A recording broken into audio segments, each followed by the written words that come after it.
The gift of the Magi. $1.87. That was all. And 60 cents of it was in pennies. Pennies saved 1 and 2 at a time by bulldozing the grocer and the vegetable man and the butcher until one's cheeks burned with the silent shame of being so cheap. Della counted it 3 times. $1.87. And the next day would be Christmas. There was clearly nothing to do but flop down on the shabby little couch and howl. So Della did it. Which leads to the thought that life is made up of sobs, sniffles, and smiles, with sniffles predominating. While the mistress of the home is gradually calming down, take a look at the home itself. A furnished flat that cost $8 per week.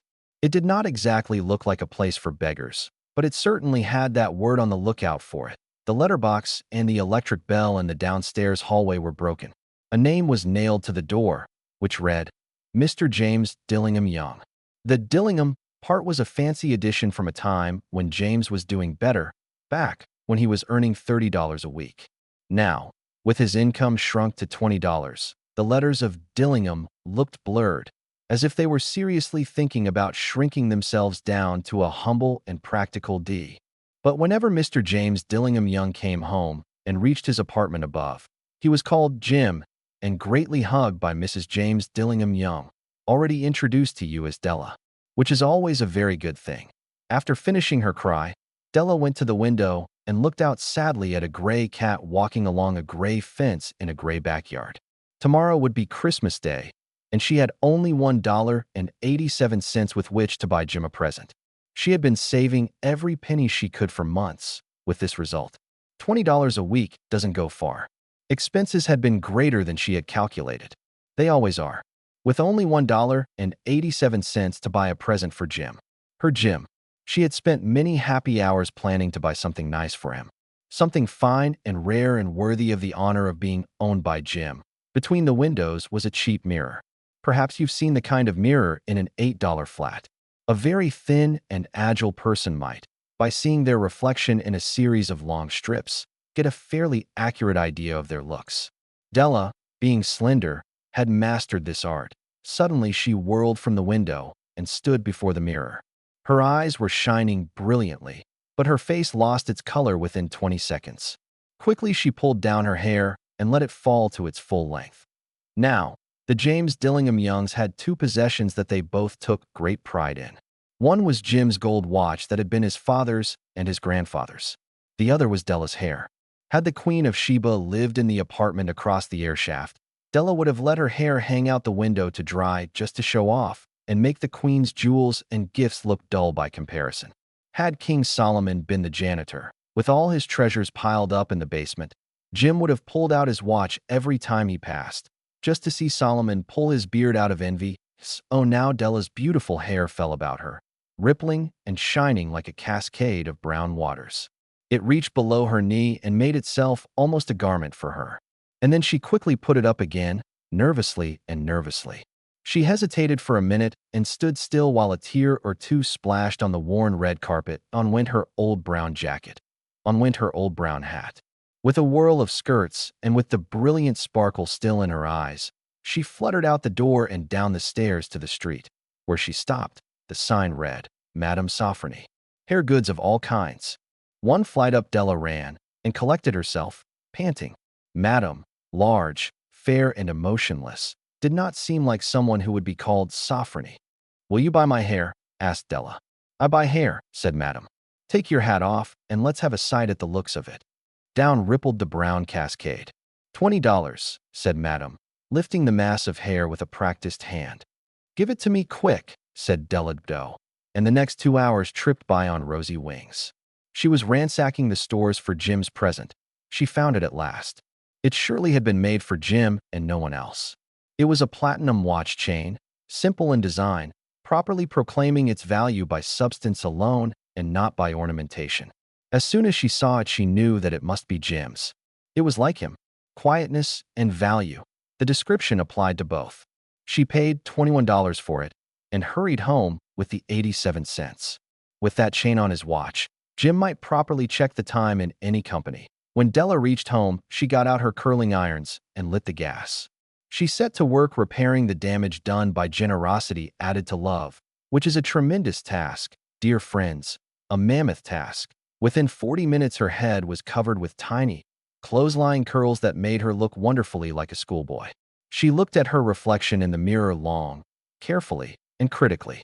If Jim doesn't kill me, she said to herself, before he takes a second look at me, he'll say I look like a Coney Island chorus girl.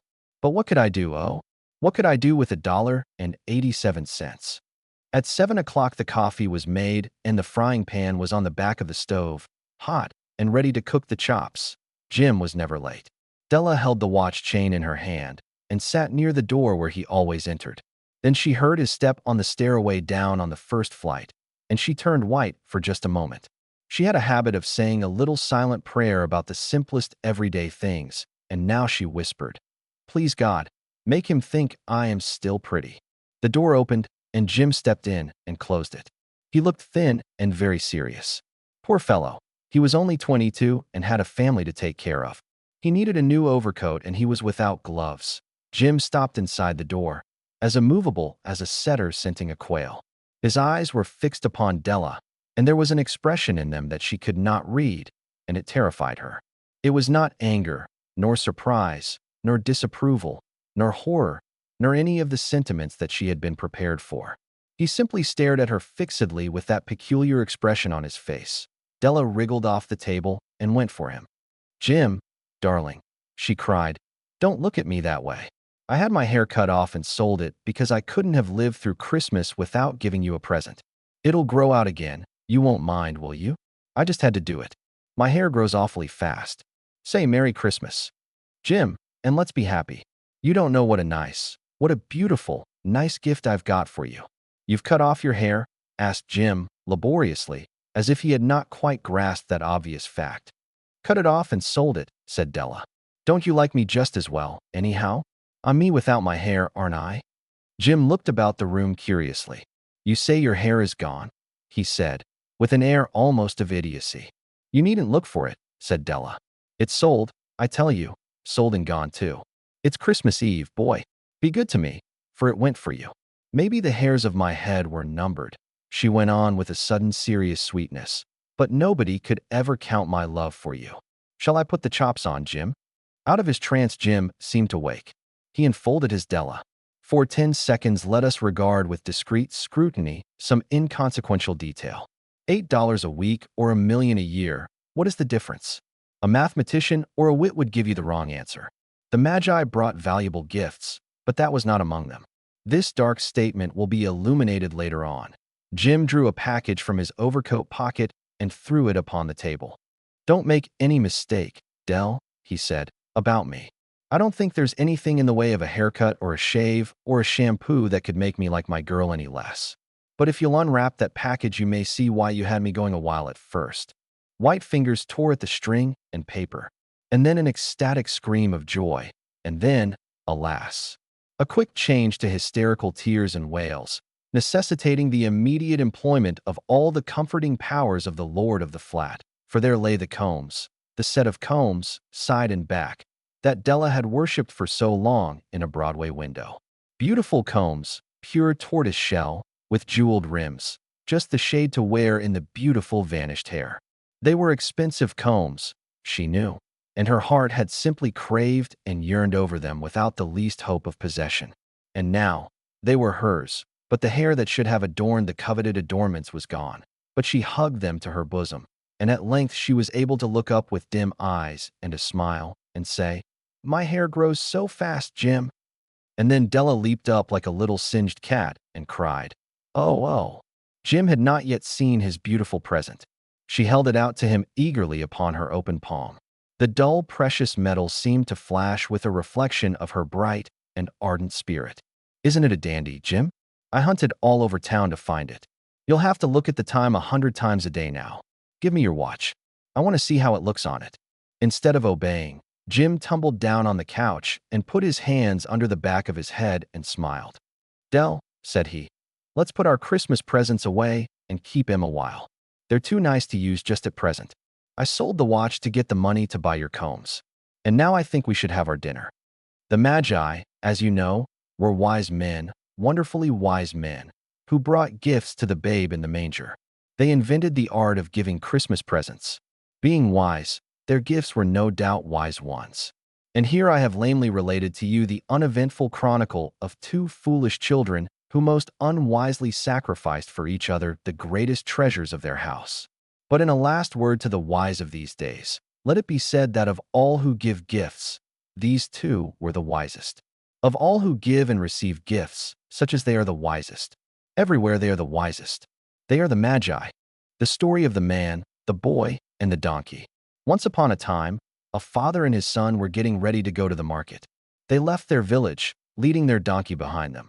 They hadn't gone far when they saw a few people chatting by the side of the road. One of them pointed at them and said, "Will you look at those two? They have a donkey, but they're walking instead of riding it. How foolish. What a waste of a perfectly good animal." Hearing this, the father thought it made perfect sense. So, he let his son ride on the donkey's back while he continued to lead the animal from the front. After walking some distance, they met another group of travelers. This group looked at them, whispered among themselves, and then an old man loudly said to the father, "Hey, what kind of father are you? You're walking at your age, while your young son rides comfortably on the donkey. You don't know how to take care of yourself, and you're spoiling the child." The father immediately felt very ashamed and thought, "He's right. I am being too soft on the boy." So he told his son to get down, and he himself got on the donkey's back, letting his son walk behind. But, before long, they came across a group of women. One of the women pointed at the father and cried out, "Oh my! How could there be such a cruel father in the world?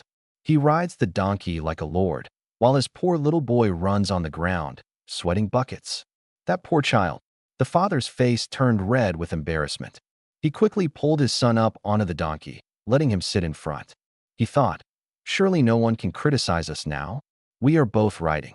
Sure enough, people on the road started pointing and commenting again. One person exclaimed, "Heavens! Both of you are riding that one little donkey? It's so skinny and weak. You are too cruel. Are you trying to kill the poor beast?" Hearing this, the father and son were completely at a loss, not knowing what to do. Finally, they came up with a perfect plan to put an end to all the criticism. They found a rope and a stout pole. They tied the donkey's four legs together tightly. Then, the father and son, one at the front and one at the back, carried the trussed-up donkey down the road. They staggered onto a bridge. People below the bridge saw this ridiculous scene and burst out laughing. The donkey, hanging upside down, was very uncomfortable and started to struggle. When they reached the middle of the bridge, the rope suddenly snapped. With a loud splash, the donkey fell into the deep river and was swept away by the swift current in the blink of an eye. In the end, not only did the father and son fail to reach the market, but they also lost the donkey they depended on for their livelihood. Empty-handed and with their heads hung low, they could only dejectedly turn around and go home. The moral and lesson of the story. This story is simple, but it contains several deep lessons that we can still apply to our lives and work today. 1. If you lack your own opinion, you will accomplish nothing.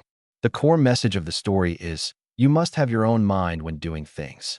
If you base your actions on every single opinion from outsiders, like the father and son did, you will never find the right direction, because outside opinions will always be contradictory. Point 2. If you try to please everyone, you will end up losing everything. This extends from the first lesson. You can't make everyone happy. No matter what you do, someone will always find a reason to criticize it from a different angle. If you constantly try to cater to everyone's taste, you will only end up messing things up and losing what's most important, the donkey. Just like the father and son. Point 3. Independent thinking and decision-making skills are crucial.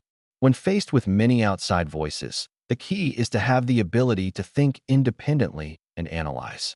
We need to listen to opinions, but it's even more important to be able to judge which opinions are reasonable and valuable, and which are just unimportant gossip. Then, make the final decision based on your own actual situation and goals. Point 4. This is a case of missing the forest for the trees. The final solution, carrying the donkey, was an extreme case of putting the cart before the horse. The original purpose of the donkey as a transport animal was completely twisted. This reminds us that when solving problems, we must focus on the core and the essence, rather than creating even more absurd new problems just for the sake of finding a solution. The golden axe and the silver axe. Long ago, at the foot of a great mountain, there lived a young woodcutter. He made his living by chopping wood. Every day, he would go to the river to cut trees and then barely support his family by selling the firewood. One day, while he was chopping wood by the river, his iron axe slipped from his hand and fell into the deep, flowing water. "Oh no, my axe!" the woodcutter cried out, rushing to the water's edge. But the river was deep and swift. How could he ever find his axe? Without his axe, he couldn't work, and his family would starve. Thinking of this, he felt desperate. He sat down on the riverbank and wept sadly. His crying disturbed the river god. A kind-looking old god with a white beard and hair emerged from the water and asked, "Young woodcutter, why are you crying so sadly?" The woodcutter told the god about his misfortune. "My iron axe fell into the river. It's my only tool for making a living. Without it, what will my family and I do?" The old god said kindly, "Don't be sad. I will help you get it back." With that, he dove into the water. After a short while, the old god surfaced, holding a gleaming golden axe. He asked, "Look, is this the axe you lost?" The woodcutter looked at the magnificent golden axe. Even though it was worth a fortune, he honestly shook his head and said, "No, this is not mine. My axe is made of iron." The old god smiled, dove into the water again, and surfaced holding a shiny silver axe. "Then this silver axe must be yours?" he asked. The woodcutter remained honest and said, "No, this isn't mine either. My axe is made of iron, not something so precious." The old god nodded in approval and dove into the water for a third time. When he appeared again, he was holding a common iron axe. "Yes, that is the axe I lost," the woodcutter cried out joyfully, thanking the old god repeatedly. "Thank you so much. That's the very one." The old god was deeply moved by the woodcutter's honesty. He not only returned the iron axe to the woodcutter, but also gave him the golden and silver axes as a gift. He said, "You are an honest and not greedy person. These are your rightful rewards." The woodcutter, full of gratitude, took the 3 axes and went home. He told everyone about his strange adventure and shared his good fortune with his neighbors. In the same village, there was a greedy woodcutter who heard this story and became very envious. So he also went to the river, deliberately threw his own old iron axe into the water, and pretended to wail loudly. Sure enough, the old god appeared again. After understanding the situation, the god dove into the water and surfaced holding the golden axe. "Is this the axe you lost?" the old god asked. The greedy woodcutter's eyes lit up the moment he saw the golden axe. He couldn't wait and shouted, "Yes, yes, that's my axe. Give it back to me." The old god's face darkened. He looked at this liar and said sternly, "You are a liar. You do not deserve this golden axe, nor do you deserve to get your original axe back." After saying this, the old god disappeared into the river with the golden axe and never returned.